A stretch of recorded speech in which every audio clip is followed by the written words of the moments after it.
Hi, and welcome to the Beer Temple. I am Chris Quinn, and we have a little bit of a different episode today. I've been talking a lot about freshness and how fresh your beer is, and we're going to do a little bit of a twist on that today. Before I get into that, though, there's just a couple things I wanted to throw out there. First, this may be a slightly louder episode than in the past. Got a lot of stuff going on.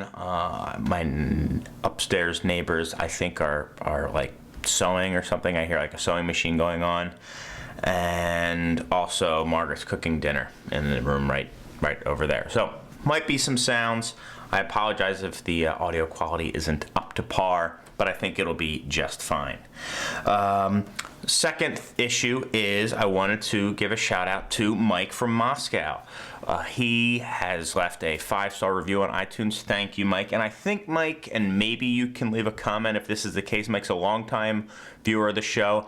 I think he might have left a 5-star review already for the show before all my iTunes reviews were wiped out. For those of you who don't know, I had about as many as I've now, up about 60 ratings and like 30 reviews, something like that. And I screwed up like one tiny little decimal in my RSS feed, and they all got erased. And Apple Tunes said, "Tough crap, they're all gone." So I had to start from the bottom again and work my way back up. That kind of sucked. But anyway, Mike, I think it's the case. If it is, double thanks. If not, you've been around for a long time, and much love to you out in chilly Russia. All right, so anyway, let's get into these beers. So like I was talking earlier in the episode, I try to always give dating information about beer, try to qualify anything that I think isn't completely fresh. And then some beers I have that are from the cellar. And really what I like to do is just talk about how important it is to get fresh beer. Most beer styles, I think, are enjoyed fresh, but that's not always the case. And I went to a beer store and picked some beers off the shelf that were expired on the shelf. So these are not cellared beers. These are beers I went into a beer store, saw that they were expired, and bought. Now, you can get in a lot of trouble doing this, but there are some pretty easy guidelines that, if you know them, can work. I haven't had these beers, some of them ever, but obviously aged like this, it's a little bit of a crapshoot. Who knows how they were handled in the store itself? We'll see, and maybe we'll learn that this is a good idea or this isn't a good idea. So we'll start here, and I'll also try to talk a little bit about how I chose the beers that I did, because there's a similarity. These are all Belgian beers. These are all bottled conditioned beers. Two things that I think lend towards aging quite well. Also, they're all higher alcohol. I think the lowest alcohol is 7%. So if you're at 7%, I think, and we'll start with this guy, 7%, the Tournai Belgian Blonde. Like I said, bottle conditioned, meaning they are unpasteurized, unfiltered, and there is still yeast in the bottle. So what yeast does is it helps beers age more gracefully often. It helps scrub away nasty oxygen that might seep into the cap, which can spoil a beer or oxidize a beer. The yeast will eat up that oxygen, and they'll also continue to slowly condition the beer over months, weeks, years of time, and help the flavors of the beer evolve. Sometimes good, sometimes bad. You don't want to, necessarily buy a really old hoppy beer, because hops fade very quickly, relatively, in a beer.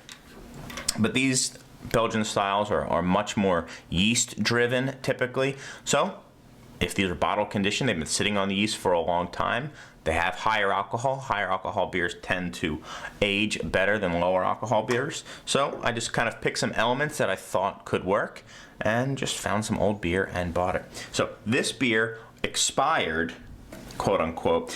Another quick thing, Belgian beers, I'm pretty sure by law must have an expiration date. Some of the brewers think it's kind of silly that when these dates are set, so they just pick a date. But who knows what's the case here. For the Tournai, April 2011. We're now coming up to almost April 2012. So this beer expired a year ago. So it's probably, I'd say, minimum 2 years, maybe 3 years, something like that. Maybe more. Tournai, they have, we've had a beer from this brewery on before. It was the Saison Kazoo, the Kazoo. I'm not good with these pronunciations. It was the Elderflower Saison, so you can check out that show. Very nice Saison. One last thing about all these beers, when they've been sitting on the yeast and everything like that, unlike a Hefeweizen and something like that, you don't really want to get the yeast from the bottom of the bottle in there. So, don't just kind of dump it in there. Leave a little bit at the bottom and try to, gently pour it so you don't get a lot of that yeast in there. Not going to hurt you, but it's not really going to contribute too much to the flavor of the beer. And it'll get it cloudy and kind of gunky. All right, so what do we got here? Nice, pale, hazy golden beer. Still plenty of carbonation in there. Another hallmark of many Belgian styles. Kind of a white, thin head, not a ton of it, and really pretty murky. Okay, so I am getting some oxidation in here. I'm getting a honeyed quality to it. A lot of times malt flavors become more honeyed as they oxidize. It's not necessarily bad. It tastes, it smells like a nice kind of, like a piece of honeycomb, almost like a little waxy honey.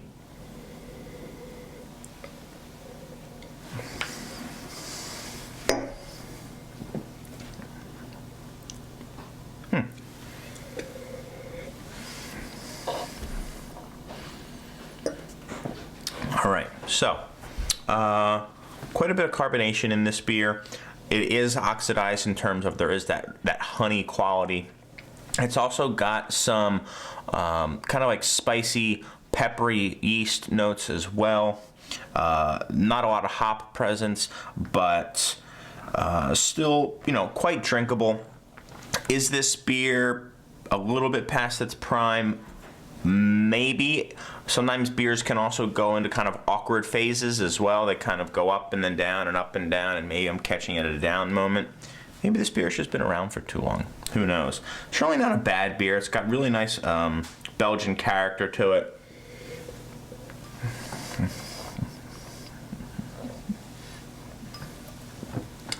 Really no hop presence, like I mentioned before. I'm going to go 87 for this beer. It's good.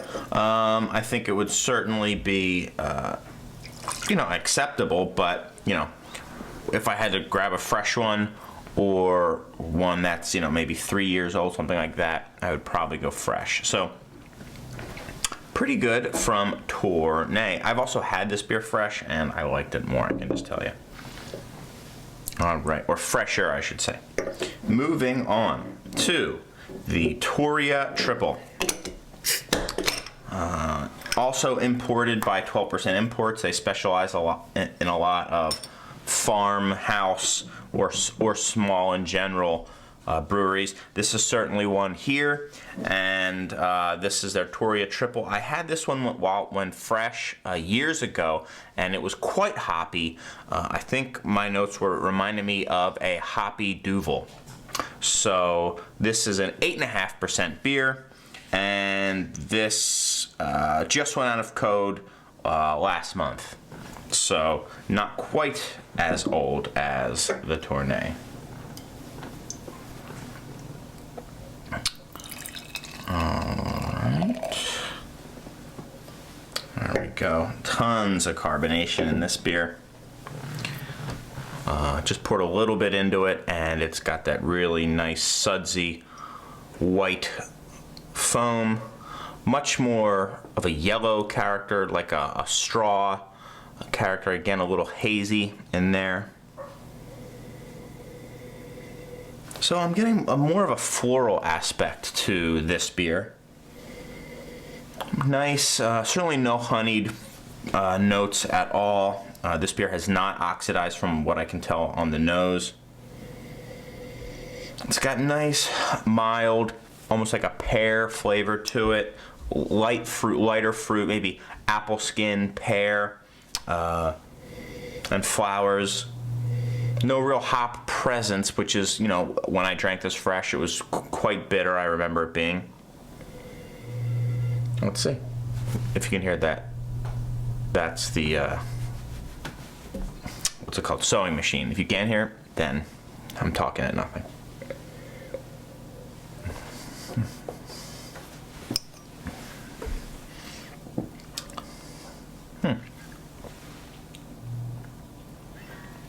Okay, so still some bitterness here. Still quite a bit of bitterness as well. I don't think it's as bitter as I remember it being, but that's not bad. I think it's pretty well balanced beer. I think it's got a nice amount of that Belgian yeast character, a little bit of kind of fruity esters.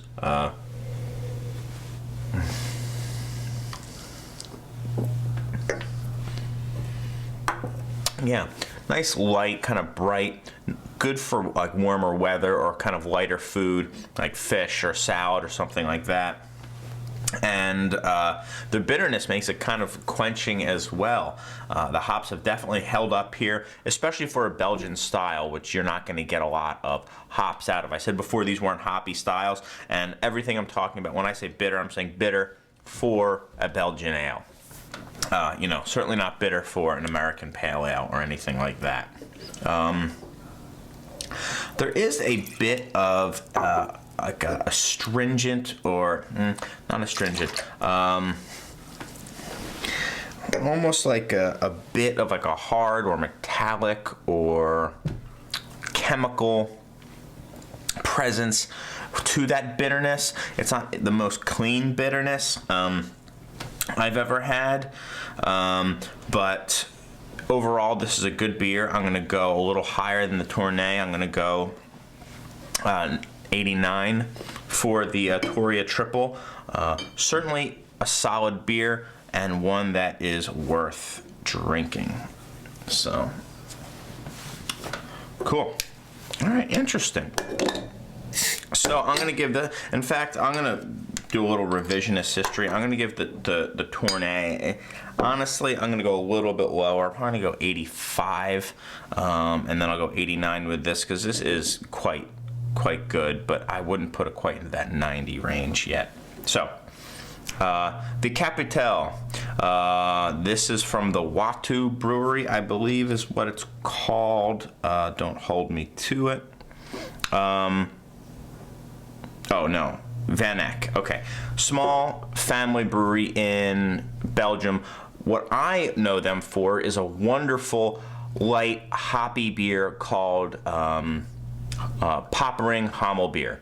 So if you've had that beer, there's a good chance you have if you've explored a lot of the Belgian beers. This is from the same brewery, but this is their Abbey style ale. So an Abbey style is like a Trappist beer like Chimay, Westmalle, Rochefort, that isn't affiliated with a Trappist beer, Trappist monastery. It might be affiliated with another Abbey, or they might just be saying it's the Abbey style ale.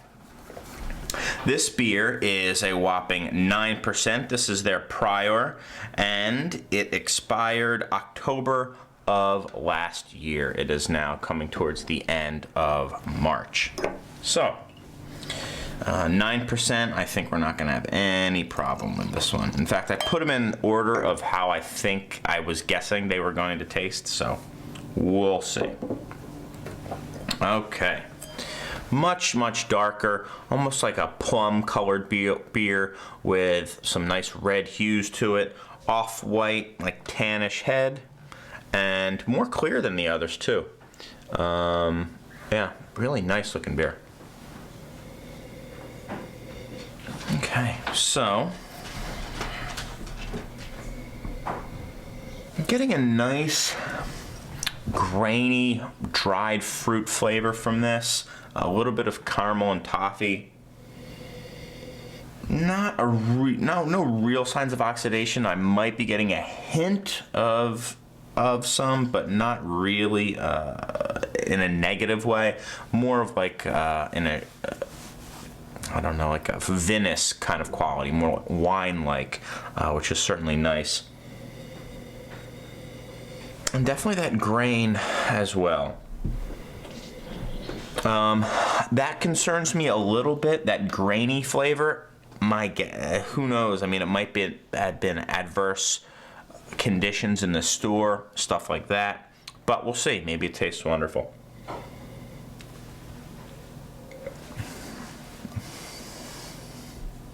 Man, yeah. Raisin for days here. Raisin and caramel.